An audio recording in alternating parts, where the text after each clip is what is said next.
नमस्कार, आप देख रहे हैं न्यूज 28 भारत।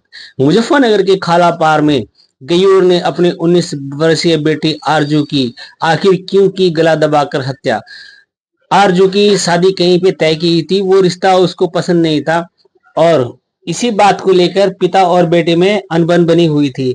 आखिरकार पिता ने तंग आकर अपनी बेटी की गला दबाकर हत्या कर दी और खुद ही थाने में जाके सरेंडर कर दिया और उसने कहा कि मुझे गिरफ्तार कर लो, मैंने अपनी बेटी की हत्या की है। इस पूरे वाक्य का खुलासा किया है वहां के क्षेत्र अधिकारी ने। देखिए पूरी रिपोर्ट सिर्फ न्यूज 28 भारत पर।